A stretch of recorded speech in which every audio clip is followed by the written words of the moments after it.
The Dot Podcast, bridging the gap between our real world and online selves, with your host, Kopis Mileni and Ericka Lisa. So we created a podcast to explore this zone. What's happening, everyone? It's your favorite shaman. I'm your man, Kopis Mileni, and I'm here as always with my lovely, beautiful sweetheart, Ericka Lisa. Hi guys, how are you? And today we have Seth Lawrence on the show. Hey, Yay! what's up? Seth is one of our new friends that we met on Stupid Central. Mm-hmm. He's a stand-up comic from I want to say the faith of Mormon, but we had that conversation, so we're not going to use that word. We're going to say the Church of Latter-day Jesus Saints. Christ of Latter-day Saints. Right. It's the Church of Jesus Christ of Latter-day Saints. Right. Is there an acronym that we can use? So L.D.S. is pretty common. L.D.S. is a good one. I like that. Yeah. So for the dyslexic drug users. LSD. L.D.S. Yeah. So L.D.S. is very common. That's from Latter-day Saint. Otherwise, you can just say the church and assume that we're talking about the Church of Jesus Christ rather than the Catholic Church. But whatever you want to do. LDS might be clearer. And Seth is also very interesting because he hasn't been doing stand-up for that long. He's only been doing it for less than a year, which is surprising because he's really funny. I appreciate that. And prior Really funny. to doing comedy, you practice law. Yeah. I only practiced for about a year. It was a year and 6 months. But it was law. It was legal. And We have to tell our guests, our listeners. What the sound is? So our dog is humping his bed while we're having this conversation. Sorry guys, if you hear it. I love it.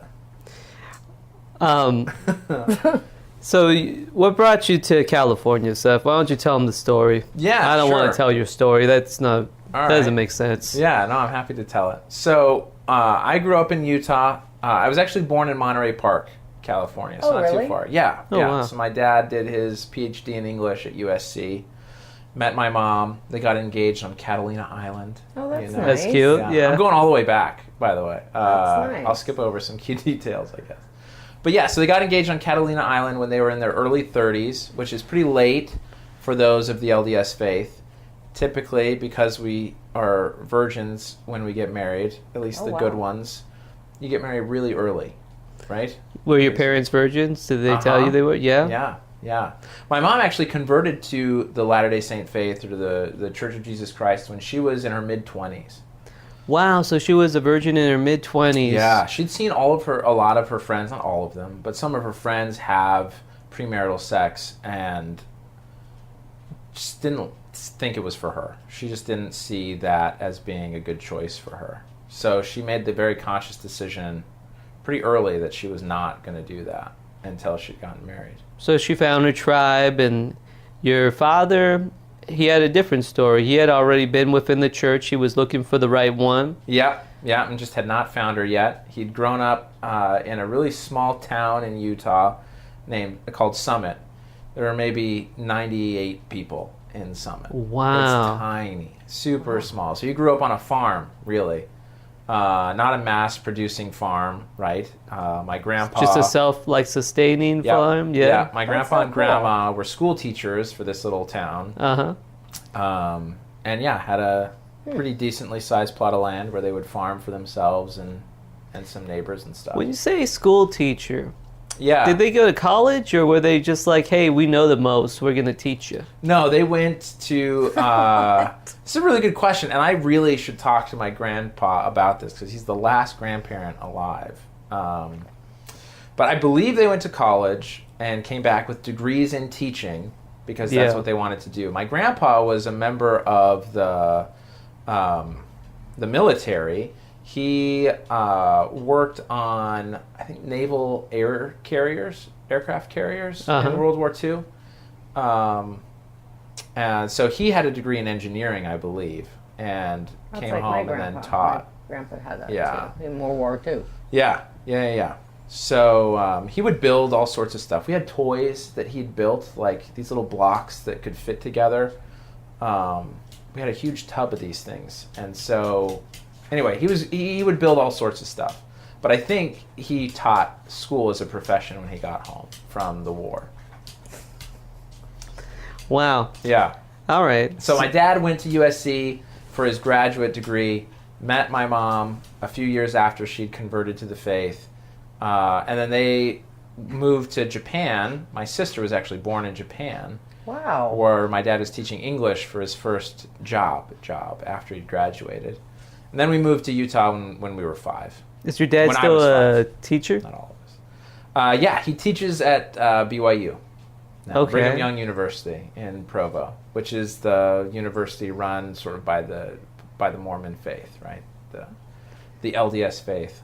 It's the private university in Utah. What's he feel about you living in Los Angeles? They are so happy we moved closer to them. We were in North Carolina. My wife and I got married in 2010. We moved to North Carolina in 2011. I did law school out there. My wife did a PhD in accounting. And so what brought us back to LA is she graduated and took a job at USC. So she's teaching out of the business school there. And did your wife meet you in the church? I mean, we're both members of the church, but it's not, I mean, I don't know. I guess the church, right, brings all of us together. We were at Brigham Young University. We were in our last year at Brigham Young. So you went to school together. Yeah. But BYU is a pretty big school. There are 30,000 students there. So it's a sizable university. And we actually lived, so my wife grew up, she was born in Arizona, grew up for a big portion of her childhood and early adolescence in Hong Kong, where her dad was teaching accounting, and then they moved to Utah when she was 13. So she was in Utah from 13 on up. Oh, wow. So we met in our senior years at BYU. Got married, were there for our last year, and then moved to North Carolina. Don't his wing. Yeah. My mom is from Long Beach, so really? yeah, both That's my nice. parents were just delighted that we came back to LA. And they live in Los Angeles? No, my parents live in Utah now. Oh, Utah. Yeah. Still closer. Oh yeah, way closer. Have your parents ever seen you do stand-up comedy? They have both come out individually to shows, so they have seen me do it. It's not really their jam, like. Did you grow up in a funny family? Was there a lot of humor thrown around? I don't know. I think there was some. I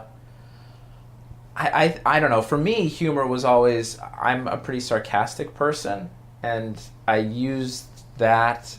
It's not like I was ever traumatized as a kid, or went through any serious struggle. But I mean, I would use that to try to ease family tensions for sure. Sure. It's a good Did you pick that up from your dad or your mom, or were you the funny kid that just had a different personality? I think I was the funny kid. Yeah. Yeah. I mean, my parents both have good senses of humor, Mm-hmm. but it's different. I mean, my dad would watch old British TV show comedies, Monty Python type stuff. kind of like Keeping Up Appearances.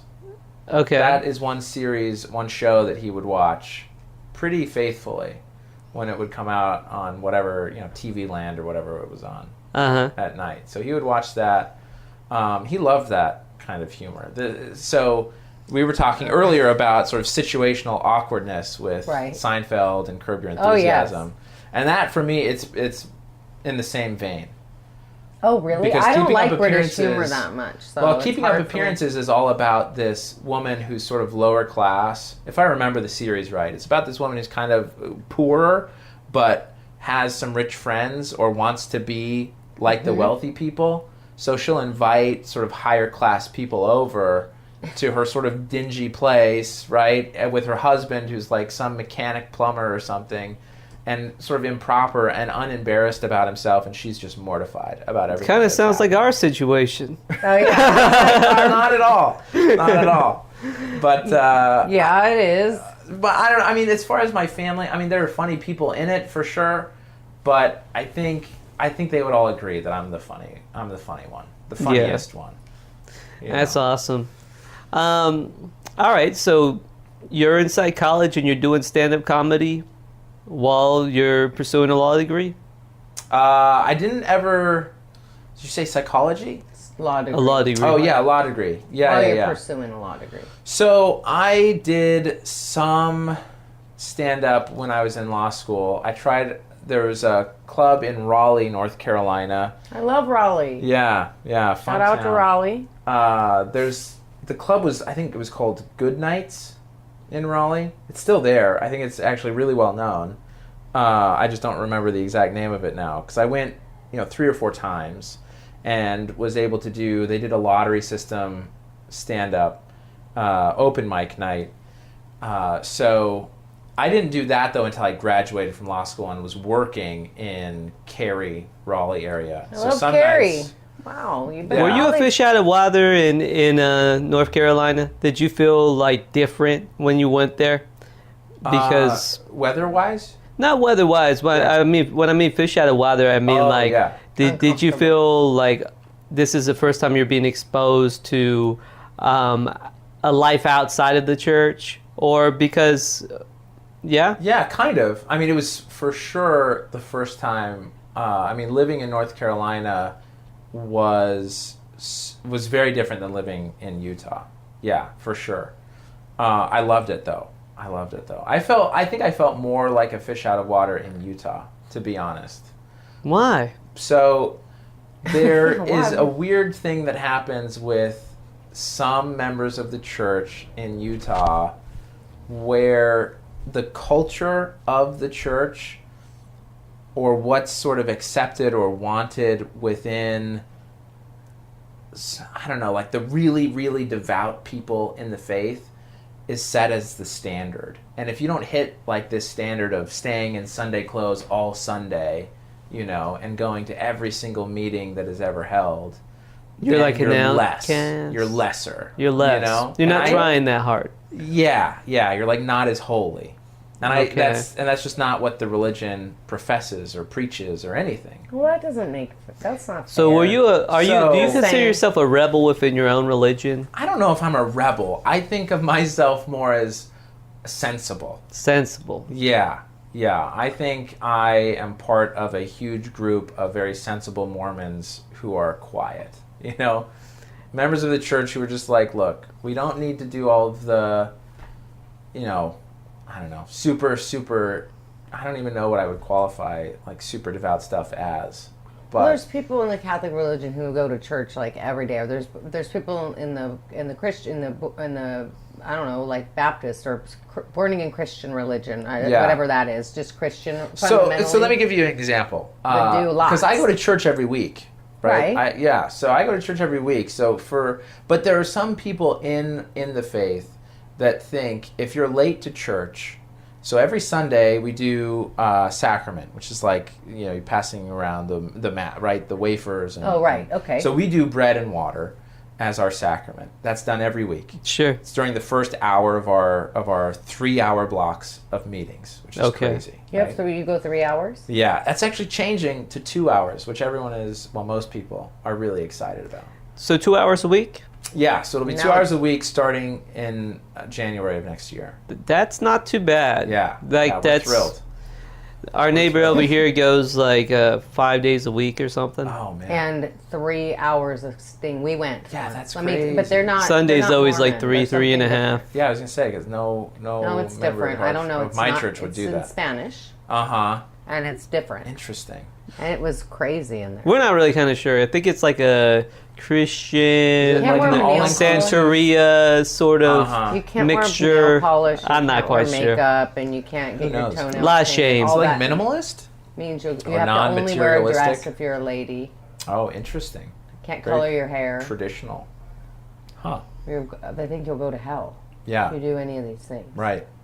That's pretty I've Puritan. told her though, like I don't think you're gonna. Vanity's go the to thing, I Yeah. guess. They're really against vanity. Although the preacher is a young, handsome Hispanic man who is How many totally boats does he own? Does he own or is No, there it's a small church. Yeah, there's It's definitely being funded by like the elderly women that are inside the church that dote upon him. Interesting. I picked up on that not even knowing Spanish. Like, that was Interesting. very clear. Like, the reason why this whole operation is still going is because of those 6 women up front that small congregation. are crying a lot during church. It was Interesting. there were probably only 25 people in there. Interesting. Yeah. Well, they're small congregations. It was like Yeah. They're trying to probably double build. the size of our apartment. The whole congregation. Yeah. That's cool. Two of them, right? Yeah. That's it. Yeah, it's probably about 650 square feet, something like that. Yeah. Yeah. It was pretty interesting. Huh. So if you're late to church, there are some Yes. people in my faith that believe if you've missed the bread, because we pass around the bread first and then the water second. Mm-hmm. There are some people who believe if you miss the bread, That's the first thing you do. You pass the bread around? that's not the very first thing we do. Yeah. When you arrive at church, there's like so you're opening pretty late you're announcements. talking about. You're not talking I'm about talking like 5 maybe minutes 15, late. 20 minutes late. Okay, 20 minutes right? late. Okay. Yeah. So you've missed the first hymn that we sing. Uh-huh. You've missed the opening prayer. You've missed the announcements. Okay, but you still You missed the got first act of the You film. missed the second hymn that we sing. Oh. And then you miss the bread, which comes around, right? Okay. The prayer over the bread and then the bread. Yeah. If you miss that, there's some people in the church that believe you also do not take the water. Well, to be fair, Seth, that's a pretty good chunk. That's 20 minutes. It's quite late. Maybe Not out of pass on the 3 water. hours. 20 minutes out of 3 hours is not that late. But That's there's stripper no- time you're talking about, hun. So, I mean, I'm just saying in general, what if you have kids? What if somebody threw up on their dress? Like, there's lots of variables stuff that can happens. happen. I'm just Yeah. joking. Stuck in For traffic. sure. But yeah, I'm just knowing if I'm show up 20 minutes late on the depot, I lost my job. Yeah, absolutely. I lose a half of Absolutely. attendance point at my Absolutely. work. No, now look, I'm not saying that I enjoy being this late. Yeah. This is a point of confrontation Yeah. for me, right? So you're just drinking the water, though. You're like, So you know what what? I want my water. And then it's right. So there's this group, right? Not like a specific faction, but there's some people who believe then you don't take the water, even if Yeah. you're there for the prayer and the water. You don't take it. Take the Because shame you have instead of to the take water. The bread and the water together. There's no like church gospel doctrine that says that is the case. Okay. But that is what some people believe because of these traditions that build up in the heartland of Utah. Okay, and so what Right. what do they do to you if you only take the water? Give you look at you like do this? Some might look, or some if it's one of these people that believes that, and it's not like you wear a star on your belly to signify that that's the case, right? Sometimes though, I have been at Just church. a good scoff. Yeah, I've been at church meetings though where the people who hand it out, right? Typically it's deacons, which are young men, 12. They will know you weren't here for the bread, and they will just walk past. Well, that's And so a couple- disrespectful. So a couple times I've been like, "Hey, dude, no, like we can take the water." So I am have? of the group that takes the water. If I've missed the bread, I will take the water. Okay, well, So- I would too. I'll take half the salvation myself. Yeah, You know? why not? Yeah. I'm at least there for that. Yeah. Well, here's the other thing too. I'm gonna go with also. You got dressed. You dressed your children. Your wife's there. You're all looking Yeah. nice. Sure. Now you have a 2-month-old. Right. Well, at least I do. Yeah. You do. Yeah. So. Well, what's better, showing up on time or showing up with your hair all messy and, one of your kids still has, pee in their diaper? Uh-huh. And like, that's on time. That's On on time. time. Or well put together. Well put together. 20 minutes. 20 minutes. Half hour late. Yeah. What's the thing? I think you're supposed I to. don't think. I mean, I think. I think it's sensible I don't to be know. a little bit late. That's sensible. Yeah. I mean, I think it just depends. That would depend on the person. Sure, that does depend on the person. Yeah. Well, personally, for Yeah. me, when I go to church, Appearances. I definitely don't want to wear sweats Right. to church. Right. Yeah. I kind of want to look nice, you know, Yeah, like I don't have yeah. my makeup on today. Yeah. But Well, we're when encouraged to be respectful of the house of the Lord. Right. So you want to dress up, I guess. So, I mean, Yeah. if it's going to be like, yeah, you have poopy diaper or something like that, like I'm sure that they'd appreciate that better and then you deserve it. I don't know. Yeah. Well, you can arrive and change the baby in one of the restrooms. That is also. But an you're option. still not present for that stuff. If you're in the restroom. Well, you might want to pick a time. In our sacrament meeting where they pass out the bread and water is an hour long. So the actual passing out the sacrament takes maybe 10 minutes. It's an important part of the meeting, but it's a relatively short part of the meeting. Have you ever gotten a laugh in church? That means yes. Yeah. What happened? I'm trying to think. Typically, there is an unwritten rule where...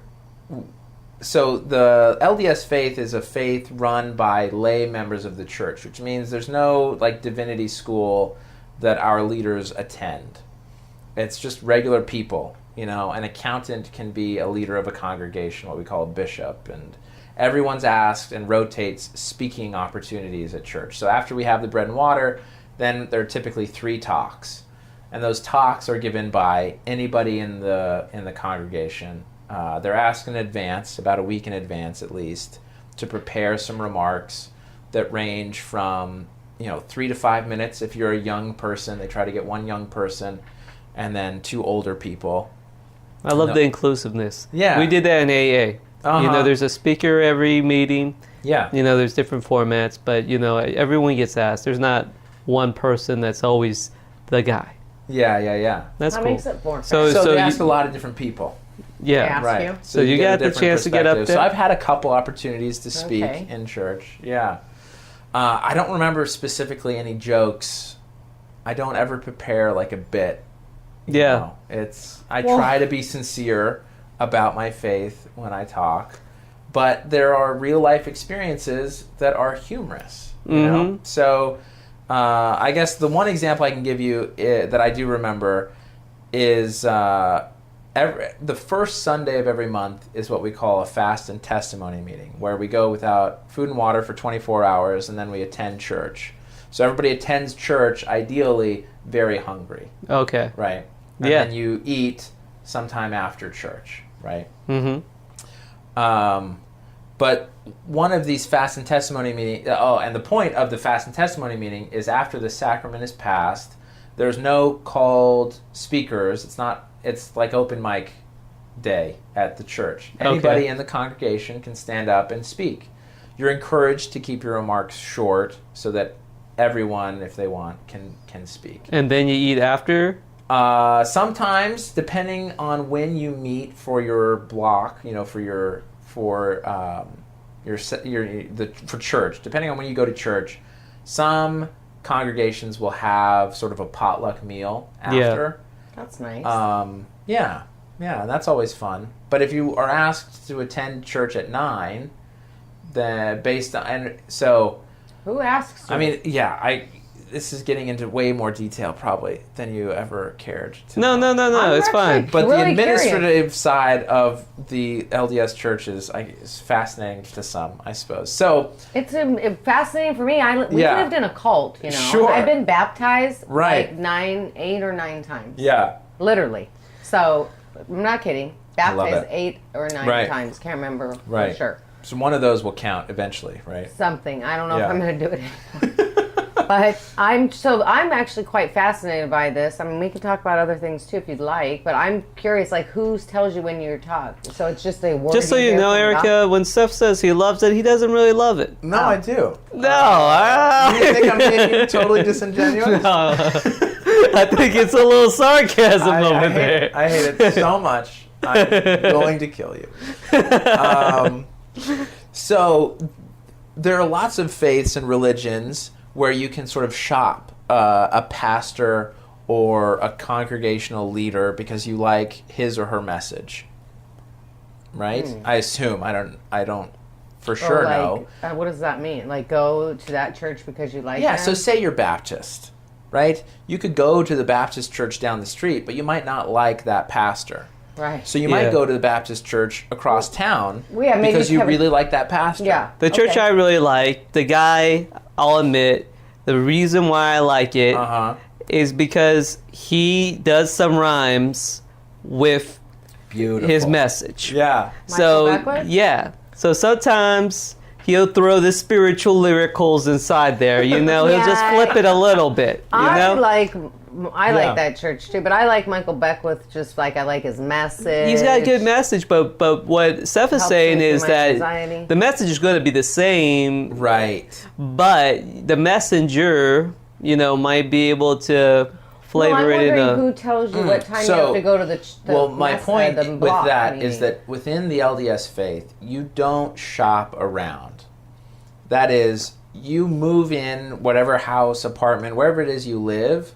The Church of Jesus Christ has, like, the entire United States sort of precinct out. It's like school. Yeah. You're in this you district. live within a certain boundary, and you go to the church that's within that boundary. Nice. So our meeting house is in, our church is behind Ralph's, where I live in La Crescenta.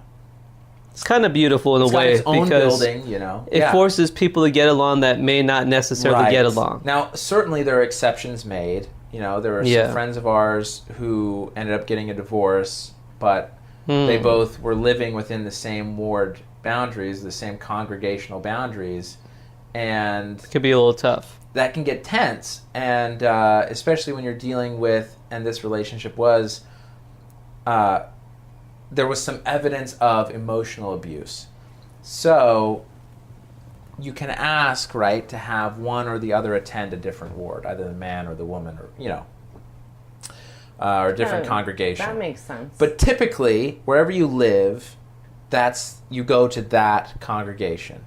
And the church building that we use has 2 different congregations that meet in it. Oh. So one congregation will meet at 9, and the other congregation will meet at noon, starting time. And you're assigned that to time? rotates every year. Oh, okay. So if, this year we're in the 9 o'clock, what we call the 9 o'clock block. That's why you're 20 minutes late. That makes sense. Super early. Right. 3 kids. 3 kids. Yeah. But you know what, Ericka? It doesn't matter when church starts for my family. We're going to be late a lot of the time. Just because that's the way we roll, I guess. Yeah. Yeah, so we will rotate and be, noon next year, right? Good. Aren't you excited for noon? You're excited for noon and 2 hours. Yeah, I don't know. because it changes. Yeah, the 2 hours is going to be great. The 2 hours is going to be great. And so then starting times might shift to like a 9 and 11. Have you ever been in a time in your life where you need a little bit more? Where the 3 isn't enough? Like perhaps a rough patch of life and those 3 are comforting. You're like, shoot. Yeah. So we don't, I don't attend like another block of meetings at another congregation. What we are encouraged to do is to go to temple, to go to the temple. Okay. So for us, the temple it's a separate building, and you go as needed, right? You have to have what we 24 call a recommend, hours? which is just a little slip of paper that has a little barcode on it, so you can, check in at the, yeah. Because you have to be a full-fledged member of the Church of Jesus Christ to attend the temple. How do you get into that church? Will they accept me? Sure. So what do I have to do to get in there? Well, you're going to have to... I'm just curious. I'm not... Yeah, well, are you and Copus married? No. You'd have to get married. Oh, okay. You'd have to... We're going to get married. You're invited to our wedding. We just beautiful. talked about that last night. I'm so excited. I can't wait. Someday. When are you guys getting married? In 2 more years. Yeah. Nice. Yeah. That's excellent. We got to get out of this place first. Yeah. Well, but we have a big party planned. Beautiful. In our brain. That'll be so fun. Yes. Well, I'm excited. I'm honored. I hope I don't mess up our relationship before that. No, I don't. More likely Ericka does it. No way. What? I'm so nice. What are you talking about? I'm just kidding. It's obviously going to be me. If anyone's going to be the jerk in the room, it's going to be me. So okay, so we'd have to get married. You'd have to get married. Because right now, according to my faith, you're living in sin. It's not just yours. Yeah, but I don't care. Thank you. I'm so glad you don't care. Yeah. I feel so good. I was so stressed Here's out. the thing, though, right? Like in my faith, we're all sinners because we all make mistakes. Correct. So I do find it, I don't know, it makes sense that there are certain sins that are sort of viewed as being worse than others. But the Bible teaches that it doesn't matter how much sin you have, you still can't live with God unless you're perfect. So we all have to get perfect at some point. So what does it matter? Why should I say I'm better than you because I'm not sinning the same way you are? Well, see what I mean? I get what you're saying. So do you? Logically, so my that sin's makes just sense. as bad as a child molester. Copus and I living together are equally as yucky. as a child molester. Well, that's what I'm saying. I don't know that you're necessarily equally as yucky, but you both, none of you would be living with God right now, right? I guess. So you'd have to get married. You'd have to go through some missionary discussions. You would have to... We don't even live a little bit with God. We're just completely out of God right now. No, you'd have some. We got some gods around, right? Yeah. So assuming, which obviously I do, that the LDS faith is perfect, right? Right. It is the true gospel. There are 3 degrees of glory, was what we call it. So in the afterlife, you can live in or exist in sort of 3 different states of You guys got happiness. a lot of organization here. It's a whole thing. I think it's all I want to know about the developed- glory states. Yeah, accountants and... I'll give you this. It's better. Yeah. Better than any Christianity I ever heard. You know why? Yeah. A lot of it makes sense. Yeah, I think there is some logic behind it. At least there's some organization. So I want to a hear lot about of these three organization. tiers. I want to hear that too. Yeah. I want to say also I like it because you're not judgmental. That's one. Well, see, Well, I have experience. That's just Seth as an individual. Right, I but I've appreciate met that. a lot I of the try not to be missionaries. judgmental. You met The on the missionaries show. I say all love these, people like you because you're going to talk to them. I say all the these time. things about these nice Mormon missionaries. I love them. I think Telemarketers also love you too. Yeah. I hang up on them. Talk to them. I hang up on them. How rude of you. That's another sin that you're going to have to repent of. Oh, damn. Well, that's another one. Oh, shoot. Okay, so these 3 states of glory. I'm not getting any of them now. No, you'll make them. So, telestial is the lowest, terrestrial is the second, and celestial is the very highest. All right. And that corresponds to the Godhead. So telestial is full of all of the terrible people on this earth. They will have sort of the glory of the Holy Spirit, right? They will live in the presence of the Holy Spirit. All the horrible people? Yeah, so in my faith... What? All the horrible people are living with him? Yeah. So everybody gets up Isn't that there? crazy? Yes. In my faith, everyone who lives on this earth will achieve some level of glory, unless they come to know that God lives, that Jesus Christ is the Savior, and then they deny it and actively try to get other people to deny their faith. If they have if someone has a perfect knowledge that God exists, say they have a Mosaic experience, right? A Moses experience where they see God, okay? Yeah. They come away from that experience and then say, never mind, God does not exist, and I'm going to tell everyone else that God does not exist. Right. That may qualify them for what we call outer darkness, which is hell, right? Which is like you're living with Satan, okay? Mm-hmm. That is where terrible, terrible people go. Okay. But if you're a person who kills 50 people You can still go up and doesn't know perfectly that God exists, there's still... They're sociopaths with a part of their brain that's just... Totally gone. Totally fine with just killing. Right, and they have no understanding of religion or whatever, right? To them, that's just as, bad as they don't have the same, emotional and cerebral triggers that we do. So I'll at least get into that part. For sure. All right. As long as you don't tell people that Jesus isn't... If you've had a perfect knowledge that Jesus exists and lives... Right. That he and still you deny that. He didn't get crucified on the cross? Well, he got crucified on the cross, but was resurrected. Right. And then was taken up into heaven to live with I know God. all that rule. Right. You know that? You believe that? Do I believe it? I know it. It was taught to me as a child. But I don't practice it. There's there's nothing to practice. It's either you believe it or you don't, right? Right. I don't think that it's really a It's not like Santa Claus, right? Oh. Santa Claus is a story. Okay. But Jesus is not a story. Okay. Right?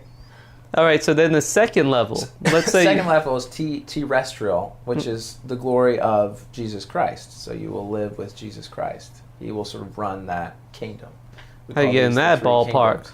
So that ballpark is like your mild sinners, right? Or people who are members of the church even who have not lived the way they know they should. So you're making some mistakes, and you That know you you're don't making repent them. of. You're making mistakes that you're not repenting of. So you're getting drunk, and you know you shouldn't be getting drunk. Right. As a member of the church. As a member of the church. Yes. Yeah. And you don't care that you're getting drunk, right? What if you care, but you still do it? Well, if you're not repenting of it, then yeah, you're probably not caring. You're not much. living with Jesus. You're gonna get the you Holy live Spirit. With Jesus, but you're not going to be You're not going exalted to get the biggest surprise. to live with Heavenly Father and Heavenly Mother. Well, I thought that second part is living with Jesus. That's Jesus. That That's is, not yeah. God and Yeah. up there. So in my faith, the Godhead is three different, distinct people. Right. So the third one is. I thought you were describing the second level. That is the second one, which Okay. is Jesus Christ. The third, the top. The So as long as you're in the second, you still get to live with Jesus Christ. You live with Jesus Christ. Live with Jesus Christ. What's that mean? Like you have. I don't really know. I mean, so there's a revelation in the Doctrine and Covenants, which is another book of Scripture that we believe in, that outlines a lot of this. But the kingdom that we know the most about, that's discussed the most in this revelation, is the celestial kingdom, which is the highest one, which is where you're living with God, with Heavenly Father and Heavenly Mother. But yeah, your faith believes in a Heavenly Mother. Yeah. Who is but we don't ever talk about her, which is sort of weird. But we don't talk about her. We talk about God and we talk about worshiping God, but we don't talk about Heavenly Mother or worshiping Heavenly Mother. That's the part that you lose me on. Is the part where there's no understanding of what living with Jesus is versus living with Heavenly Father and Heavenly Mother, because they both sound good. Sure. Even Yeah. So here's the difference, as far as I understand it. So to live with Heavenly Father, Heavenly Mother, we call that in general being exalted, achieving exaltation. So that is only achieved if you are married. And in my faith, marriage is defined as one man, one woman. Okay. So if you're married, then we believe you become God, right? You become like God. In that a part of God. God-like. If you want to think about it, but again, we believe that we're resurrected with our physical bodies. So we are distinct individuals forever and ever. Oh, really? So if you pass So on... everybody gets resurrected. But isn't like your children part of you? You're thinking like in sort of what? Spiritual. Ethereal, spiritual sense? Yes. I'm just talking about in terms of if they were not in your life, you would feel an absent that would be different than like just a friend leaving. Yeah, I mean, it's right. Because like that's it's assuming strange. Like my father, I never knew my father, And but you like feel I an still feel an absence? absence. Interesting, because you know your father exists, right, or existed somewhere. Well, I also know that's like part of my makeup. Yeah. Like, it kind of made me. So I do feel like I'm part of that. Interesting. In a small way. You're not more esoteric, right? More ethereal. I guess we could say esoteric. I don't know. That's what it sounds like. I'm not really thinking though. I'm just more feeling. Yeah. Yeah. So I guess I'm just feeling that void. I also feel like my family. Yeah. Immediate family, like my mom and my. Yeah. Dad. Yeah, I feel like I'm kind of a spawn of them, or I do feel connected. Obviously not physically connected. Okay, and that's where right. So we for sure I think we agree on all of this. So physically we are indistinct. We're distinct people. Right. In the LDS faith, we go through a marriage in the temple that is both, secular, right, to accomplish the laws of the land, but also that is spiritual. And part of our spiritual ceremony surrounding marriage is what is called the sealing ceremony. So it's the sealing that we do in the temple that symbolizes the connectedness that I think you're talking about. So my parents, when they got married in the temple, were sealed together. Yeah. They then had me, my 2 sisters, and they adopted my 2 younger brothers.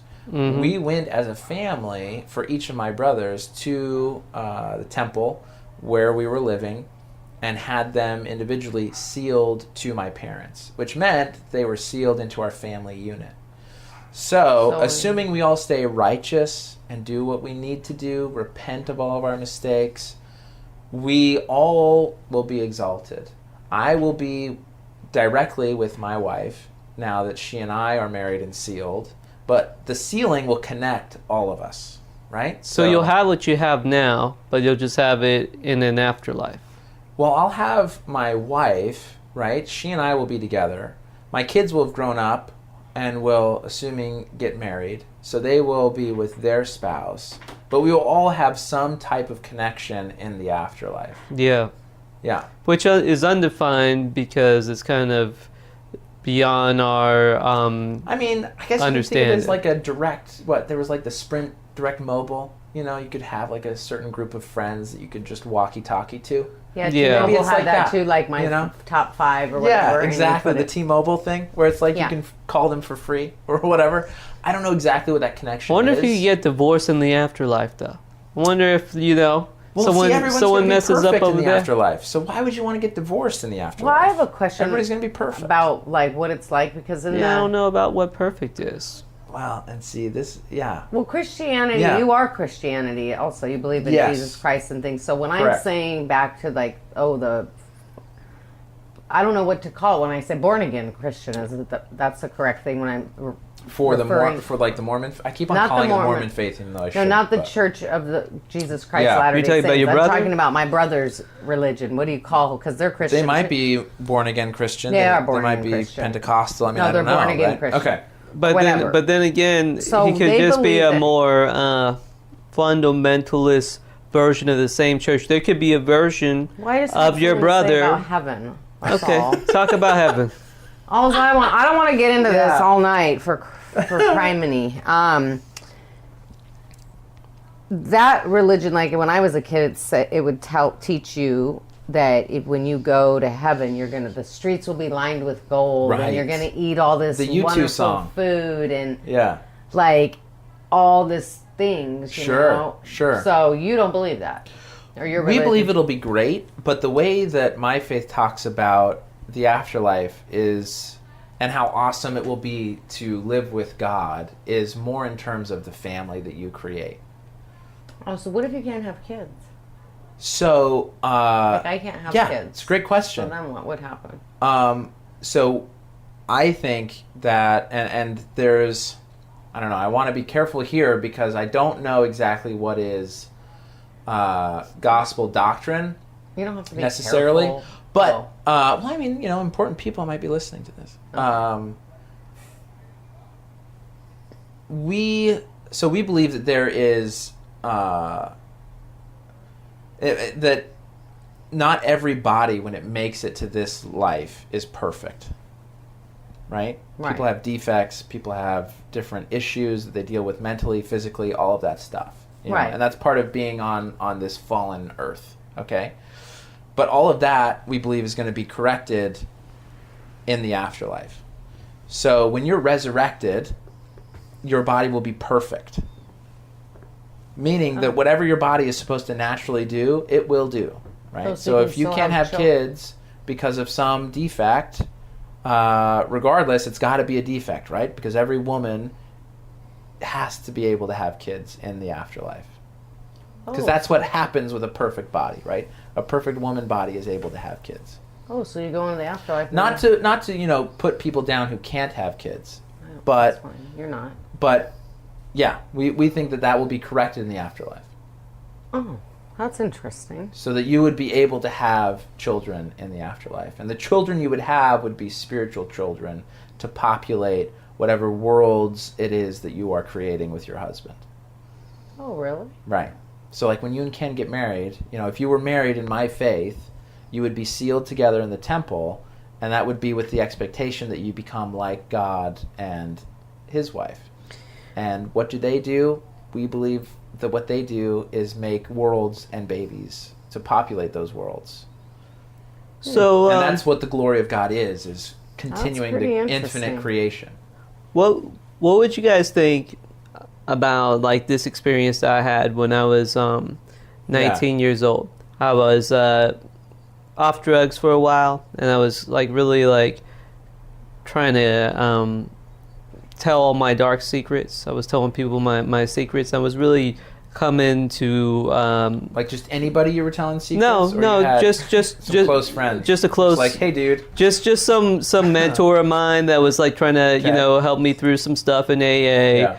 And I was praying a lot. I was getting spiritual. Mm-hmm. And then I had this one, which is a big part of AA, right? It is very higher power and it's basically the whole thing. Right.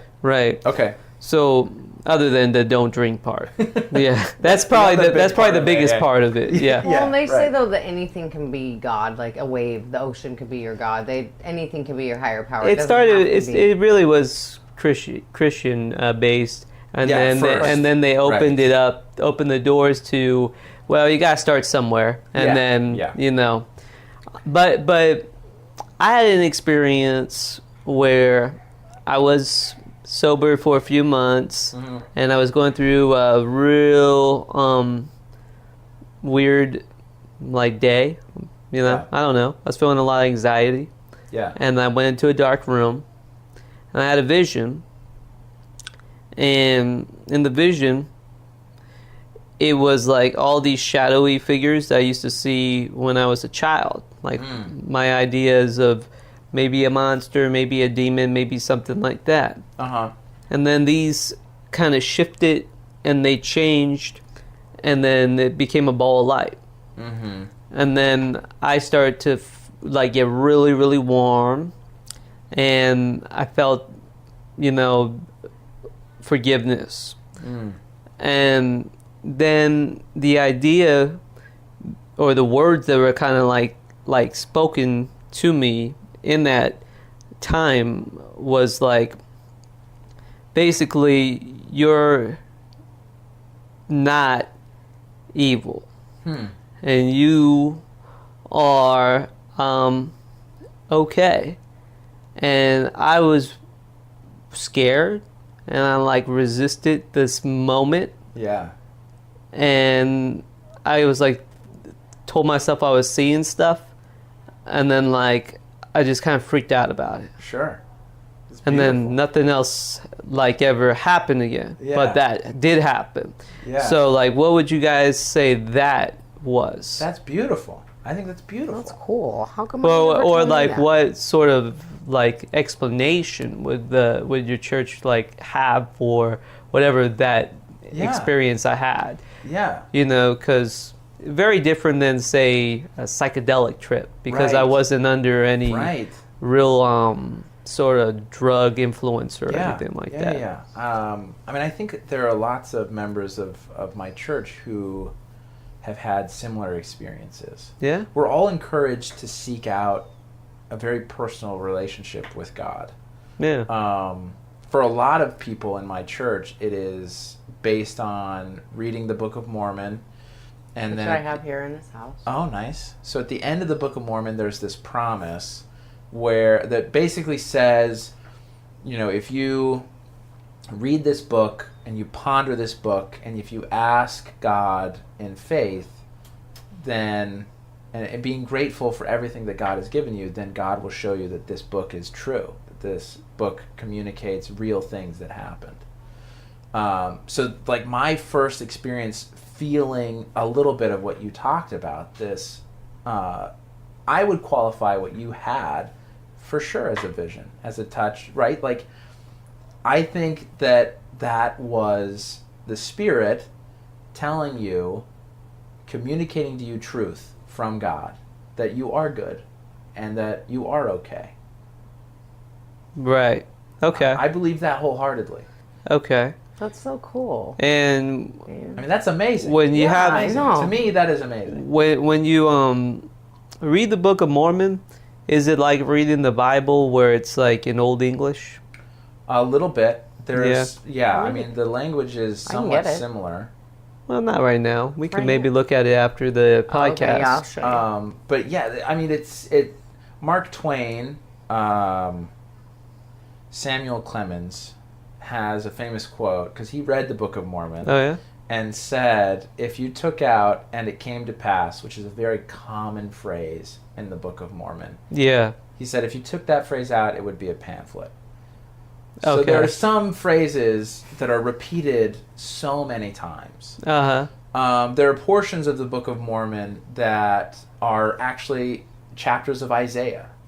Okay. Right? There's a significant portion, like, 10, 15 chapters of the Book of Mormon that are chapters of Isaiah. There are some subtle differences, but they are basically chapters of Isaiah. So it's not an easy read. Similar. It's not one, it's not a thriller, right? Like it's not. Well, it's also not like one of these New Age books that you buy now where you read it and it's very comprehensible. Yeah, no. Where you're like, okay, whether you agree or you don't, you can read that. You can read it through. And understand what's happening. No, this is not your normal prose. Right? Why do you think these ancient books haven't been updated inside a... Is it because it's supposed to be cryptic? You're supposed to sort of have to fight to understand it? Well, language is so powerful. Yeah. Right? So for the Book of Mormon, part of the reason my faith puts such stock in this book is because it was written in, ancient Egyptian, right? And then Joseph Smith translated it. So it went from its original language or ancient Hebrew. I can't remember now what the original language is, which is pretty despicable. But anyways, Joseph Smith translated. So it went through one translation into sort of modern English. Right? And where did he find the book? This is where it gets so interesting. So he was a young boy in New York. His family had moved around in New York a number of times in the early 1800s because his dad was super unlucky when it came to making a living for his family. So they moved around a ton. They were really poor. Joseph Smith ended up in this area of New York known as Palmyra at the time that was sort of going through this religious resurgence. So a lot of people in this town were trying to find truth. So there was a very active Methodist church, there were Baptist churches, there were Protestant churches, there were all sorts of churches, okay? And there was also some common beliefs at the time in what were called Seer Stones. So some people believed they could find an object that was somehow connected to divinity, and they could look through this object or look into this stone or look into whatever and see secret things. Okay. Okay? Joseph Smith bought into this belief. It was pretty widely held. And so he and a few other people took up treasure hunting with these things. Okay? I've heard this story. Depending on which source you find, because there are lots of anti-Mormon resources.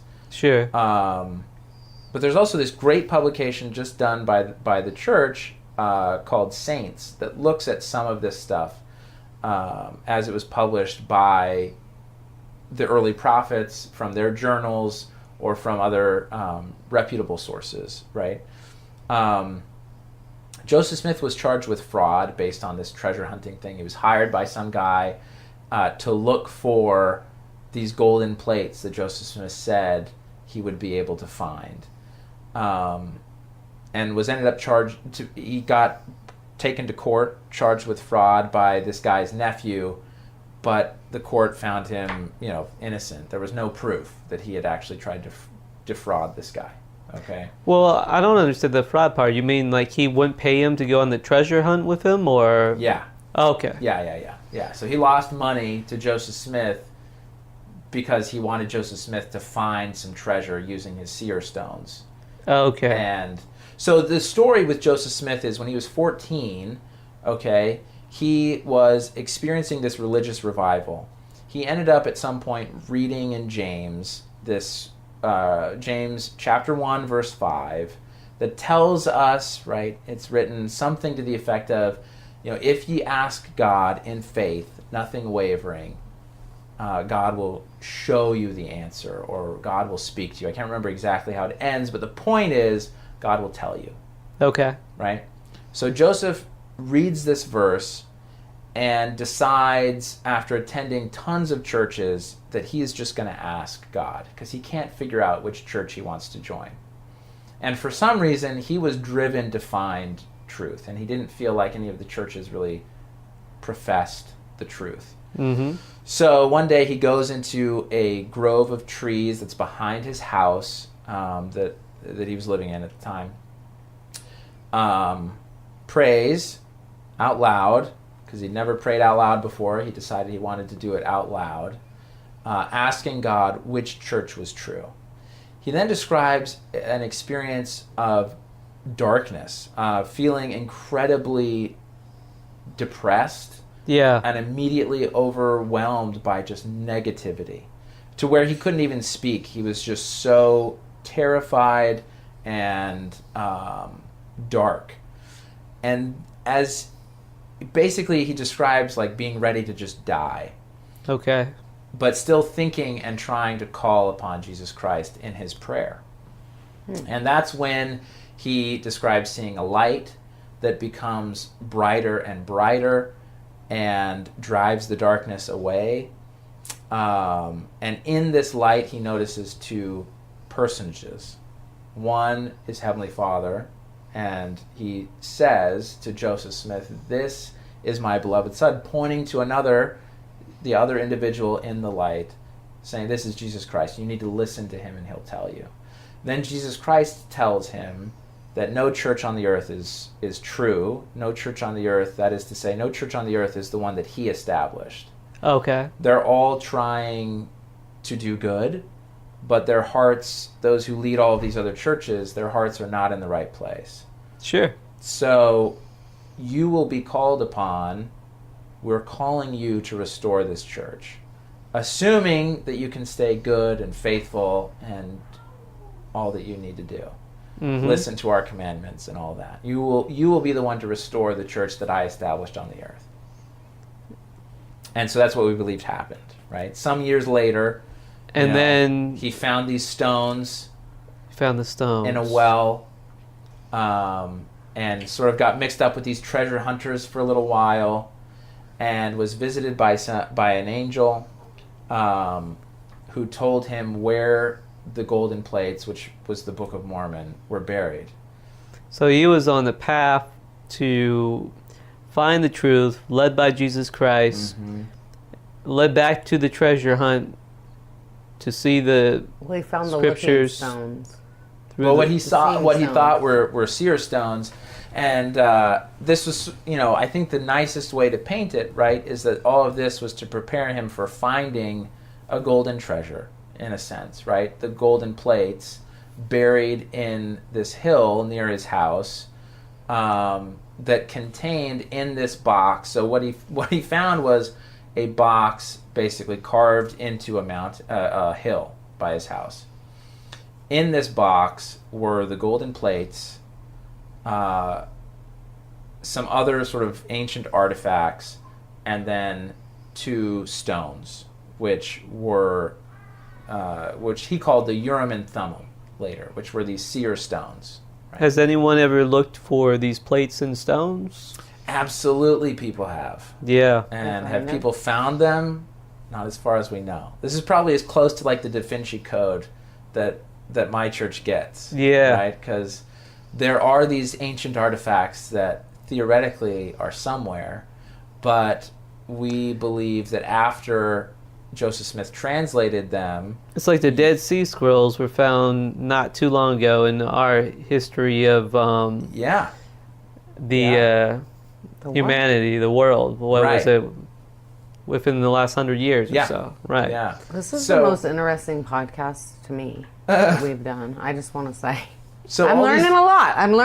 I feel like this me too. Nice. I'm learning a lot. I feel bad. It's not the funniest podcast you've done. We don't usually do funny podcasts. Beautiful. As long as this is fitting in with your crowd. Yeah, we do. We let people talk about... We just talk to people about whatever... I love it. Like, if you're I love comfortable it. talking about Yeah, it, Sometimes absolutely. it's funny, but sometimes it's absolutely. not. So then we believe these ancient artifacts, right, the plates and the seer stones, right, the Urim and Thummim, were taken back by the angel that told Joseph Smith where he could find them. So when Joseph was done, they were taken back Wow. and put, we don't know where. That is the way the story what if goes. someone found it like today? That would be What if- amazing. And then we could test the translation, and that might be a really faith-shakening thing, right, for me and for a lot of other people.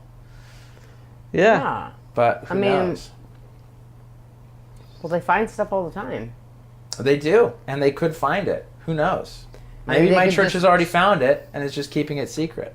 That's another theory, right? I mean, who Oh, knows? really? Yeah, that's Who true. knows what happened to it? That's what I meant by Maybe the Vatican snatched it up. yeah, Boom. Yeah. We got it. yeah.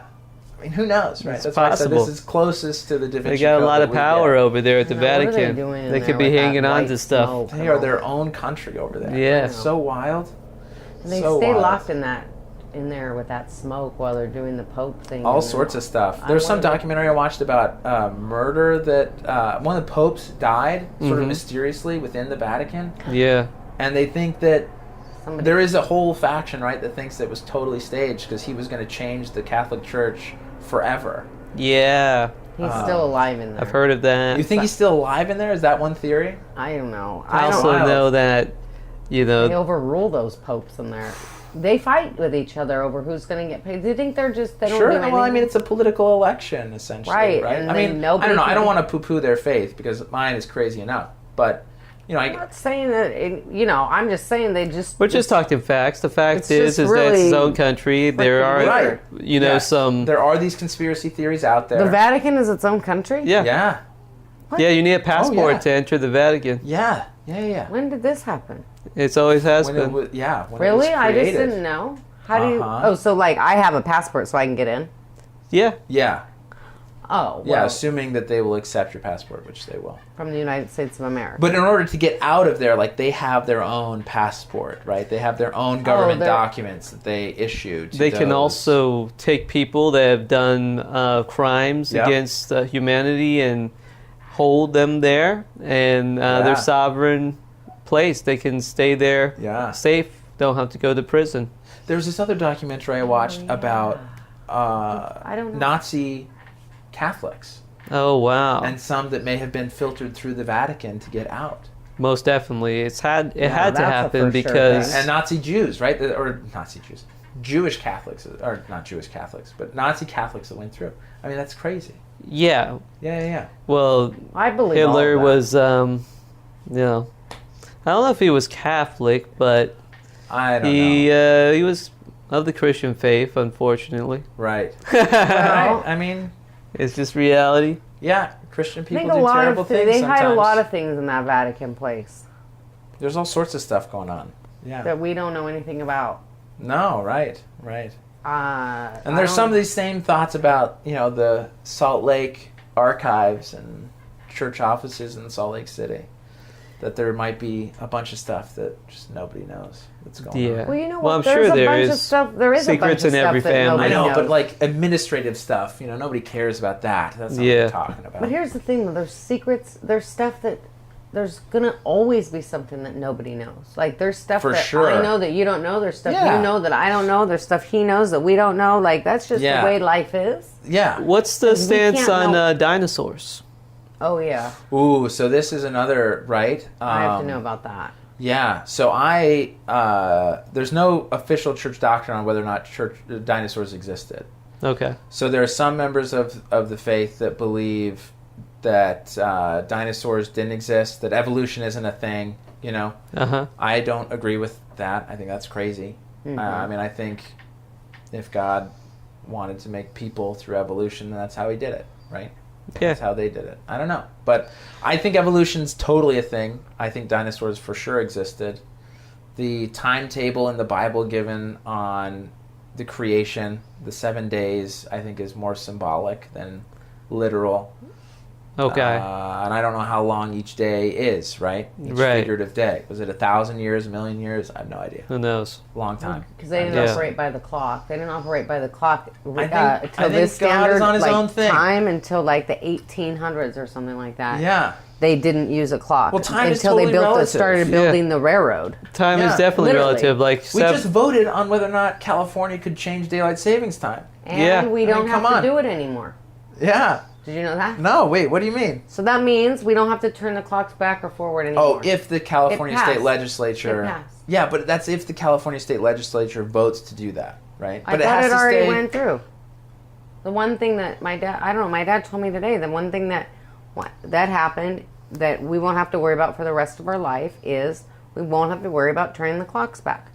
And Oh, that's wild. I yeah, don't so that went through Interesting. because I time guess just changed. I guess some so. people were It's experiencing a new day. some people were experiencing like strokes and heart attacks and problems like that and stuff because your body, we have a biological clock in us. Right. And We do. so, like, you know, when you're, like, every day you probably use the restroom at the same time or things like this. Typically. You know, like, your body Yeah. gets used to a thing like, oh, you wake up at this time. Yeah. So when you all of a sudden go, whir, and mess around with the clocks, now your Right. brain and your body has to get on Right. some other clock that's not working right, and it causes health problems. Yeah. These It's medical... only in the spring, though, right? It's when like we when lose it an hour of just sleep. happened. Because I feel great when we gain an hour. I feel fantastic. Right, but the thing is like Native Americans said, like you can cut a blanket like 2 inches off each way, and you know, some kind of saying like that, like you can cut it off either way. It's still going to be a blanket? Sew it to the other end. Yeah, it's still a blanket, and it's Oh, going to be sure. short on whatever side. You Yeah, know? yeah. Something like No, it's that. still 24 and, hours in a day, right? Right, and so it doesn't matter if we didn't have that clock, any time Yeah. thing. No, we would know. I You go know to when to sleep. wake up because those birds. Yeah. I hear the birds in the Yeah. morning. They go Yeah. to bed in the night. Like it's Yeah. just Yeah, like a thing. and so. I read a book on.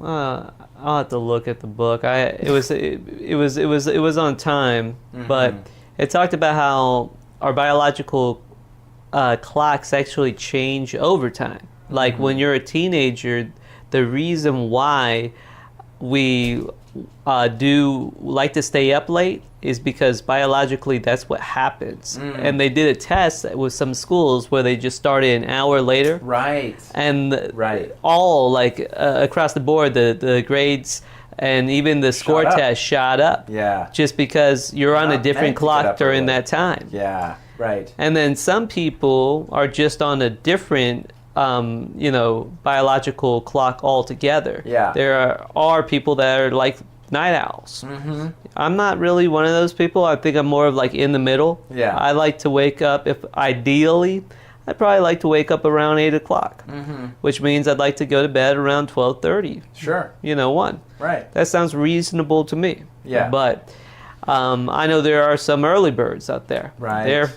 They're up at 5 and want to be asleep right now. Yeah. See, that's my mom. Yeah, My my mom's up like at, that too. Like 3, 4 a.m. Yeah, my mom's asleep right now. Freaking wild. Yeah. Yeah. Yeah, I can't. She do wasn't that. always like that though. Right. When she was I had a young mom.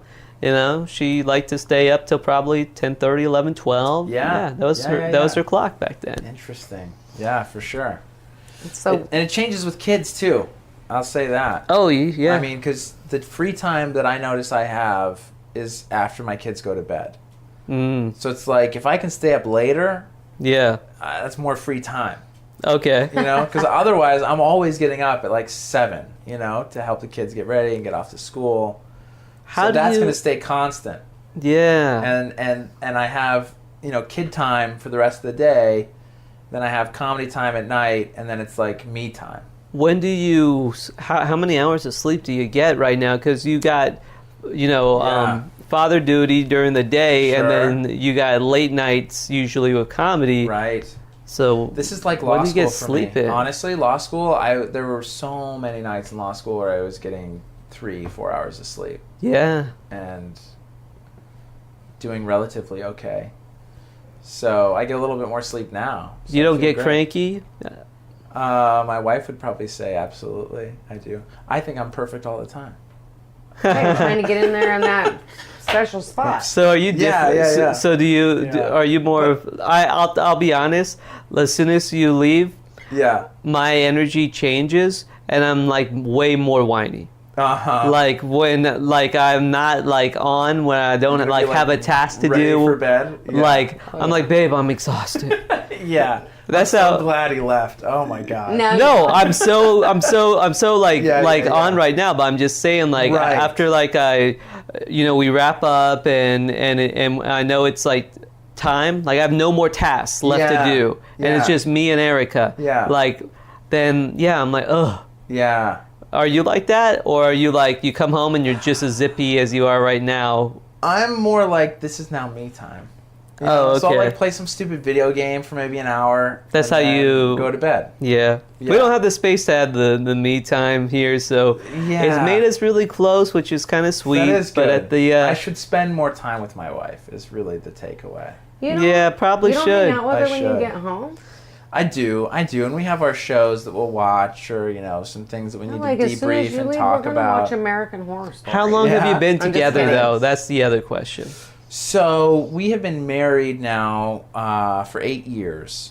Oh wow. Yeah, That's a good amount and we of time. dated for. I mean, we dated and were engaged for a year total, like all of that Wow. together. So I 9 think years. Not that long. so. Not that long. 1 Yeah. year is nothing. So Dude. you didn't know nothing going into it. I'm trying to work on a bit where like L.D.S. My like the Mormon time is months compared to the years of normal people time.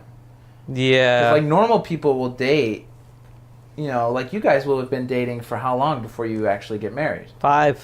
5 years, right? Yeah. And, like, my wife and I were dating for like 5-6 months before we got engaged. That's how I did the first time. It didn't work out well. Well- But it's a different sort of situation, obviously. So- Sure. Copus told me though when we started dating, when we met in the cult or that institute, he said, if you stick with me for 5 years, I will for sure marry you. Yeah. And I said, no So problem. yeah.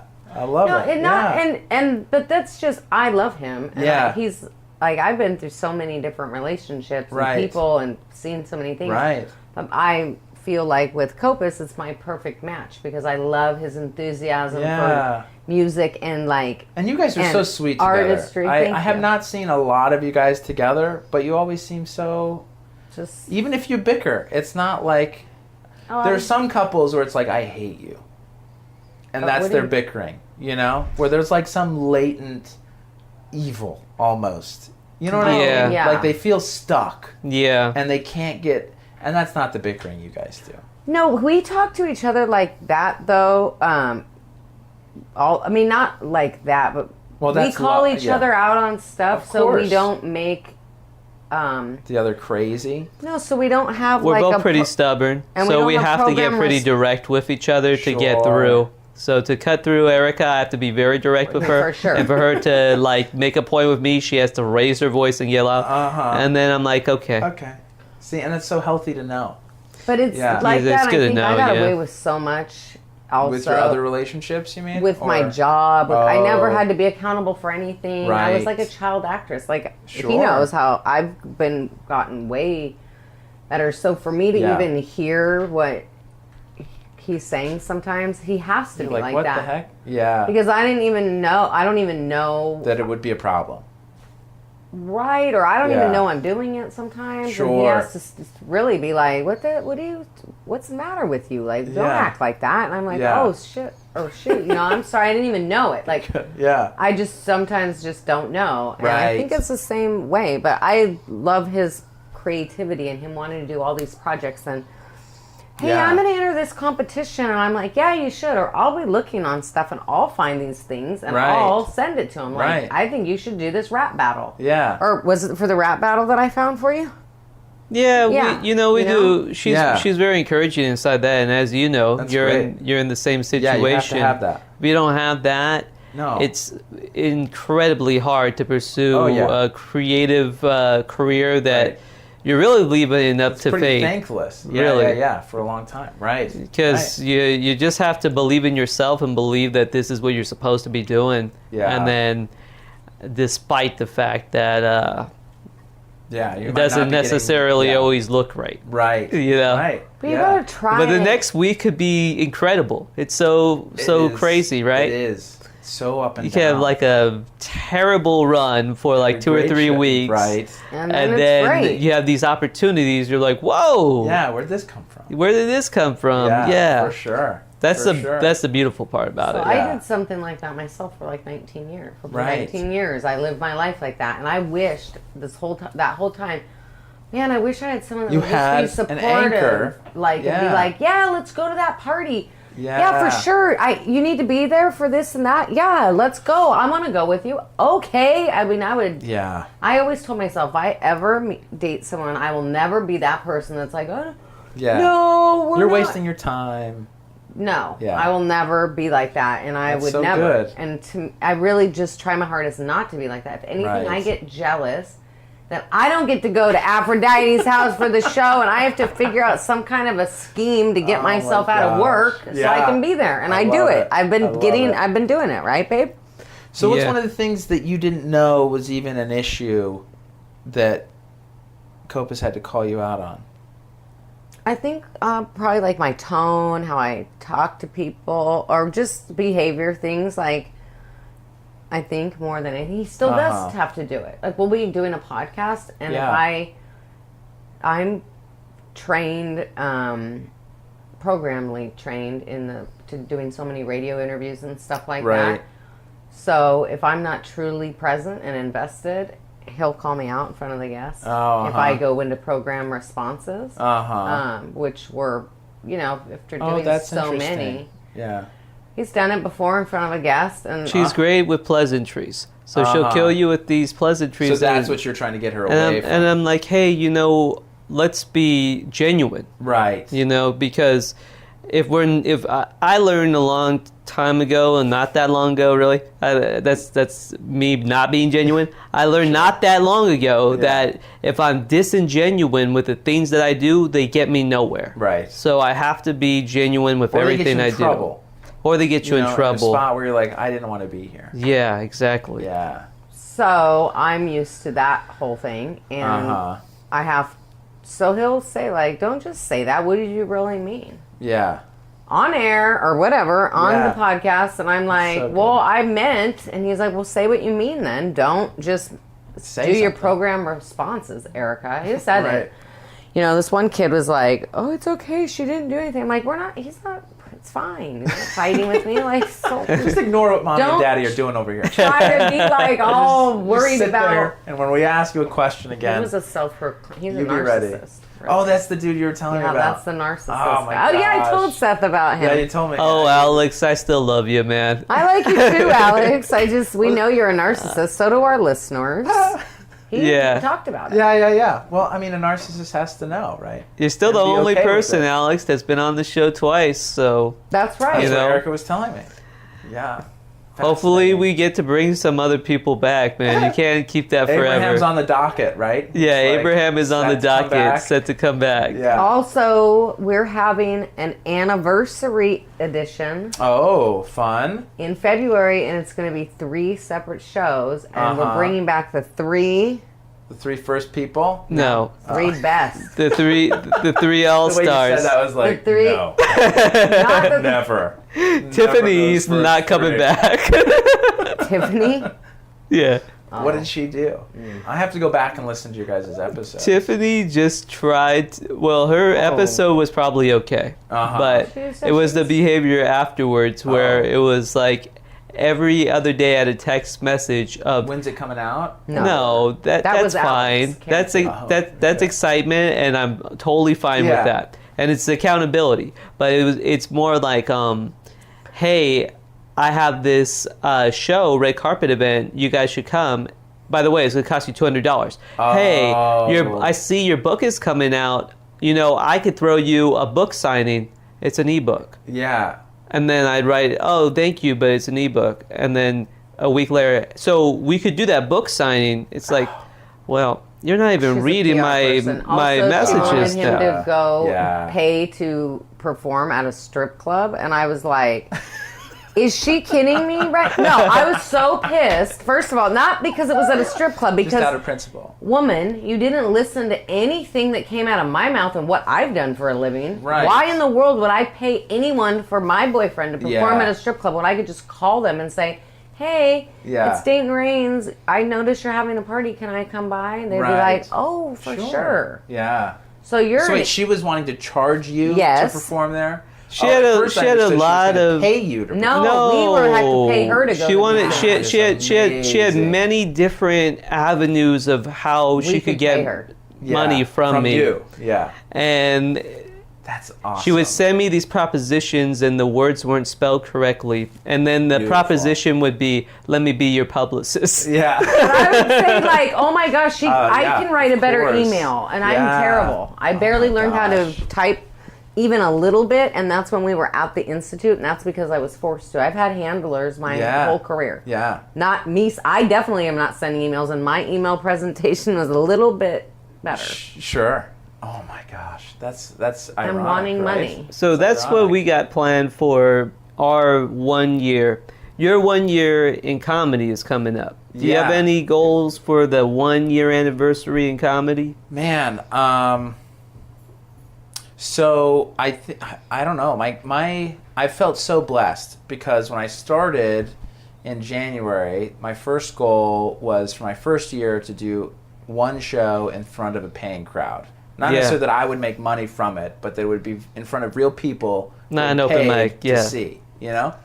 And that ended up happening in like February or March. Wow. Of the Good year. for you. Yeah, That's I so mean, now cool. Flappers is very... So it was at Flappers, which has an open audition policy, and they're super supportive of newer comics. I think somewhat to the chagrin of more seasoned comics. I get the sense, like from Kill Tony, that Tony Hinchcliffe and Brian Redband really don't respect Flappers very much.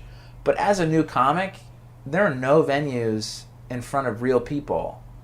In a In real Los club Angeles, in yeah. LA. And so Flappers is like a huge blessing, right? Absolutely. So for all the listeners, go to Flappers. You will see some terrible comedians, but you will also see some amazing comedians. Some of the funniest shows I've done have been at Flappers. So that ended up happening in March. I then was like, all right, well now I want to get up at like a big club, you know, and do like a show at a big club. yeah. And that ended up happening at the Comedy Store in the Belly Room from a random Facebook message from Tammy Jo Deeren. So shout out to her. That's awesome. It was great, yeah. so And so cool. that ended up Great. happening, in August, I think. And then I'm going back on Saturday. So that would be, November 10th, depending on when this comes out. It may have been in the past. Yeah, But- this is coming out Wednesday, so we so it will have been already happened. definitely, when we do, we're starting a new thing that you're invited to. Yeah, we'll talk to you about it after we... Beautiful. Okay, Yeah. I'm We excited. haven't told anybody yet. Ooh, I'm You'll be the excited. first person that finds out. Yeah. You guys are just so cool. I feel so included. All right, so you've made all Right. these so the goals goal now is to start producing shows. all right. And I got a date at the Skiptown Playhouse to do, and I was telling Erica about this So earlier. cool. His idea is awesome. It's so great. the idea is to have a regular workshop space for clean comedy, network-friendly comedy. Because I think most of our goals as comedians should be to get on late night, right? Like that's sort of the first big breakout spot. All right, David. So yeah, exactly. Hey, Dave. So December 13th is a Thursday night from 7 to 9. I'm going to get a show together, and we're going to do it's a small venue. It's like 36 seats. But what I want to do is charge everybody $5, come see a night, 2 hours of of clean comedy. I pay back the venue. I pay the comics who come. Like $10 is all I'll be able to do. Can I bring my 16-year-old sister? And you Yes. can bring your 16 and up. That's what I want to do. Yeah? Yeah. Oh, that is awesome. Yeah, I want to have a network standard. So whatever is allowed on network TV, that's what's going to be encouraged from the comedians. I want to tell the audience when I start the show, this is a workshop space. You're going to be seeing a lot of comics who don't typically work clean, so they might mess up. They might say something that will be offensive and against sort of network policy, right? Sure. That wouldn't be allowed on network TV. Are you going to have chill like a out. red light or some sort of thing See, and when... that's the gimmick that I was talking to Ericka about. It's so cool. His idea is so good. So what I'm thinking about doing is either having one audience member that I just let in for free every show Yeah. serve as a referee. Okay. Or I rely on my ability to read a room and find the most responsible person in there. Yeah. I don't think you should do that. An older mom is what I'm going for, who can blow the whistle on inappropriate jokes. Whether or not they're funny or not, if they don't fit the network criteria, just a little whistle from the back to let the comic know that would not be allowed. That's it. I think that it could totally work It could devolve very quickly. You have a... do you know what the network standards are? I think I know how I can find it. Okay. I don't know off the top of my head. I mean, I know the N-word isn't allowed. Yeah, sure. Right? I know there are certain swear words that are not allowed. Sure. I know there are certain topics that are not allowed. Okay. There are topics? I think so, but I'm not positive. So if you make that clear, then I think... I want to have a printout. As long as you don't have someone blowing the whistle because you said something that triggered her. My sister that's what... Like you said, lesbian. Oh! Yeah. That's what I was saying, too. Yeah. It's like... Yeah. So the gimmick part of it would be whether or not I allow a discussion after the show. Okay. You blew the whistle, referee. Why did you do it? Oh, so maybe hold the referee responsible. Yeah. So you're going to blow, but if you do, and I'm going to make mental note, or I'll write it down as I conduct the show. If anyone wants to dispute, then they can come up after the comic can come up and dispute you. You're right, and be like, hey, let's have a little back and forth. Yeah. Talk about that. Yeah. Because not everybody is like... I think that's a fun show. Is a big student of comedy. Yeah. So people get offended. I was at a show the other night where this heckler who was... So it was an outdoor show, which are some of the toughest ones to do, but there was this person on a bike sort of behind, I mean, from where you were seated, they were behind. Yeah. But from the stage, it was, the stage guy was facing them. Sure. Right? But they were they were not in the seated area, is my point. Where was this? This was this was at UCR, at Getaway Cafe. Okay, I saw you post about that. So this guy, Aaron Chase, cool guy. What city is UCR again? UC Riverside. Okay, Riverside, right. Oh, you went all the way to Riverside? I drove down there. Damn. Yeah. Riverdale! So, Aaron Chase invited me down to this show. I had a lot of fun. It was a very small show. They sometimes have big shows. It's just hit and miss, right? Yeah. But there was this person who was on a bike that was calling out to Aaron, while he was hosting the show, and the person on the bike had missed the first half of the show because they were on their freaking bike going from wherever to wherever, right? And Aaron had been having a tough night. There was some super drunk couple that had disrupted the first few comics who had done their sets. They finally just left. Aaron was like, great, now we can sort of really get into it. I'm sorry to these other comics who had to deal with these people. And then the heckler came, this bike person. And I'm not talking like motorcycle. A bicycle. I'm talking like bicycle. Yeah. Yeah. So this bicycle person starts yelling out something, and Aaron is like, and now, what he says was, and now I have a homeless person heckling me. Will this night never end? Yeah. Right? Got a decent laugh. It's a funny bit. Sure. Right? It's just a funny comment, a little roast, because we don't know who this person is. Exactly. They're just on a bicycle. Yeah. You know? Big deal. Ugh. He comes off, he introduces the next comic, comes off, and this bike person is like, I'm not homeless, and starts getting up in his face. And Aaron was like, this is the last thing I need. Do you not understand? I don't know who you are. I don't care. It doesn't matter. Yeah. But this person was like, not, they were like, no, you disrespected me by calling me homeless. I'm not homeless. Oh my God. And it's like, nobody cares. Like, just listen or leave. Hecklers always ruin the show. Remember the heckler? Abraham's show, Murder the Mike show. Was there a heckler there? Oh, a terrible guy. So bad. Oh, gosh. Aphrodite really wanted me to punch him. Yeah. And I considered it, but I was like, I can't get in trouble with this situation. He was Spanish speaking. So was he heckling in Spanish? He was very drunk. Really drunk on Modelo. Right. And was saying, yeah! Oh, yeah, whistling and... Then he would say, because some of the comedians would do, Spanish and English stuff. Oh, I know. Yeah. Like this stuff, whatever. He was just like on and on and on and on. Certain people he didn't like though, and he would just like talk crap about. Yeah, and be mean to. Yeah. I don't like you. Like, You're not funny. Yeah. You're not funny. Say something funny. Oh my gosh. And then they were trying to get their stuff out. Right. And then Aphrodite's over here like, oh hell no. Hell no. Old school, we would have beat him up. Yeah. Come on. And Let's do it. Cassandra was Let's do there. it. I mean, you do it. Yeah. Because I can't. Cassandra was there too, and she Right. was like, in her voice, like, this is Yeah, all of it. yeah. Abraham literally had to get up on the stage and tell him in Spanish. Yeah, to stop. Right. He still didn't stop. Yeah. It was forever. He was there through the whole show Yeah. That's crazy. till it ended. So what's the date for Sorry, that one? December 13th. December 13th. December 13th. So it's called the Next to Godliness show And because cleanliness is... Okay. It is called the Next to Godliness Yeah. show? That's That's great. really awesome. I like Yeah. it. So Love I've the got I've messaged out to 10 comics. We have the space for 2 hours.